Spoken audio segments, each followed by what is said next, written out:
Hey everyone! Thank you guys so much for tuning in to another video, especially all our homework club kids. Hey guys, today is Tuesday, so we're gonna be reading a book. What book, you might be asking? This book, I respond. Little Mermaid. So Princess Ariel, we're gonna be reading all about it. And then we're gonna be reading our Magic Treehouse book, Mummies in the Morning. Things are just getting a little crazy in that book, so I'm excited to see what we have in store. But before we get to reading, I think we have a riddle to go over. So, what's something that has hands but can't clap? I'll let you guys think on it, and then at the end of the video, I'll ask again, and we'll see what you guys have to say. But for right now, let's get to reading. So this is The Little Mermaid by Ruth Homburg, illustrated by Disney Storybook artists. Ariel is a mermaid. She's also a princess. Flounder is her friend. Scuttle is her friend too. He teaches Ariel about humans. Ariel dreams of life above the sea. King Triton is Ariel's father. He is angry with Ariel. He does not trust humans. He wants Ariel to stay home. At night, Ariel swims above the water. There's a storm. She sees a human. His name is Prince Eric. He falls off a ship. Oh no.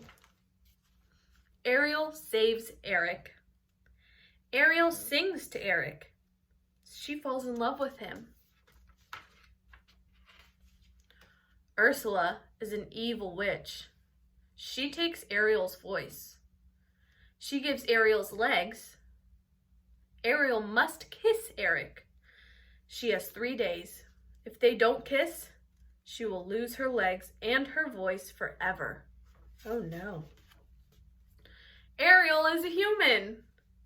She can live on land. She loves her new legs. Ariel's friends help her. Scuttle makes her a dress. That's a crazy looking dress. Eric is looking for the girl who sang to him. He thinks it's Ariel, but she has no voice. Eric brings Ariel to the palace. She combs her hair with a fork. Eric laughs. He likes Ariel. Eric and Ariel go on a boat ride. They almost kiss. Ursula's eels tip the boat over. Ursula does not want Eric to kiss Ariel. She changes herself. She uses Ariel's voice. Eric loves her voice. He thinks he is in love with Ursula. Oh no. Eric is going to marry Ursula. Scuttle finds out about her trick. Scuttle and his friends stop Ursula.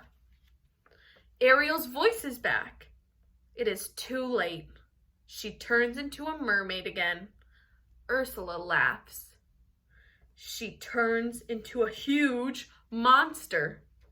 Eric stops her for good. King Triton wants Ariel to be happy. He makes her human again. Eric loves Ariel.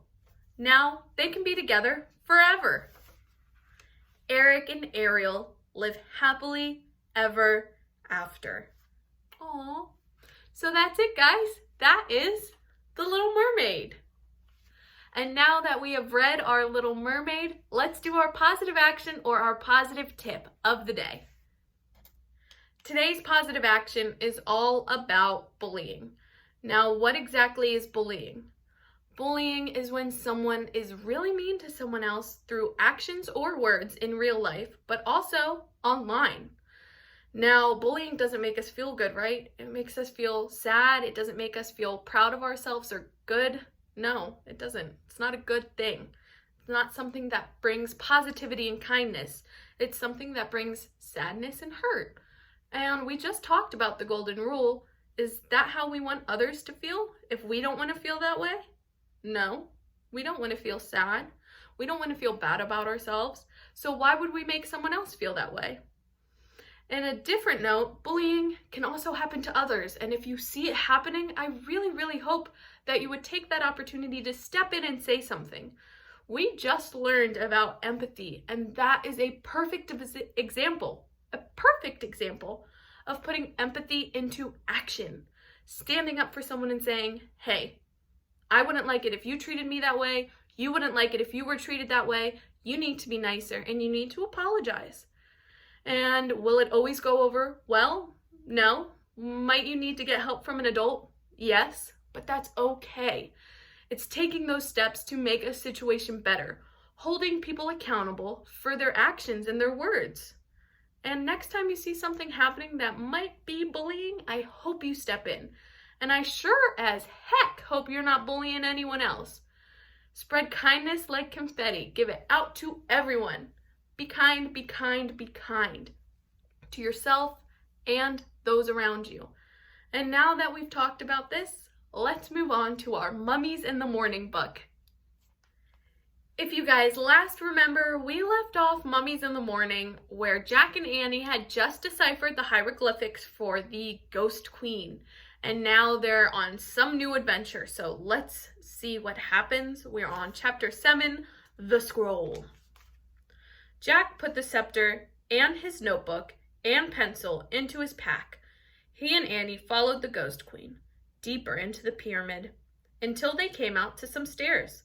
The stairs, said Jack and Annie. The Ghost Queen floated up the stairs. Jack and Annie followed. The Ghost Queen floated right through a wooden door. Jack and Annie pushed on the door. It opened slowly. They stepped into a cold, drafty room. The Ghost Queen was nowhere in sight. Dim torchlight lit the huge room.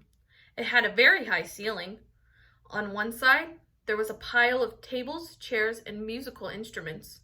On the other side of the room was a small wooden boat. The boat, said Jack. What's it doing inside Queen Hootpie's pyramid? Said Annie. Maybe it's supposed to carry her to the next life, said Jack. He and Annie went over to the boat. They looked inside it. The boat was filled with many things: gold plates, painted cups, jeweled goblets, woven baskets, jewelry with blue stones, small wooden statues. Look, said Jack. He reached into the boat and lifted out a clay jug. The jug, said Annie. Jack looked inside the jug. Something's in here, he said. What is it? Asked Annie. Jack felt down inside the jug. Feels like a big napkin, he said. The folded cloth, said Annie. Jack reached into the jug and pulled out the folded cloth. It was wrapped around an ancient-looking scroll. Jack slowly unrolled the scroll.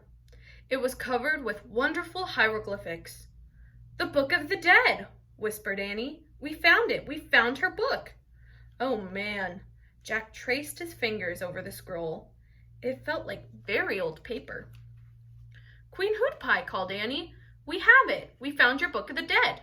Silence. Queen Hootpie? Then another door on the side of the chamber creaked open. In there, said Annie. Maybe she's in there. Jack's heart was pounding. Cold air was coming through the open doorway. Come on, said Annie. Wait. No, said Annie. She waited 1,000 years for her book. Don't make her wait any more. Jack put the ancient scroll into his backpack. Then he and Annie slowly started to cross the drafty room. They came to the open door. Annie went through first. Hurry, Jack, she said. Jack stepped into the other room. It was nearly bare, except for a long gold box. The box was open. The cover was on the floor. Queen Hootpie? Called Annie. Silence. We found it, said Annie. Your Book of the Dead. There was still no sign of the Ghost Queen.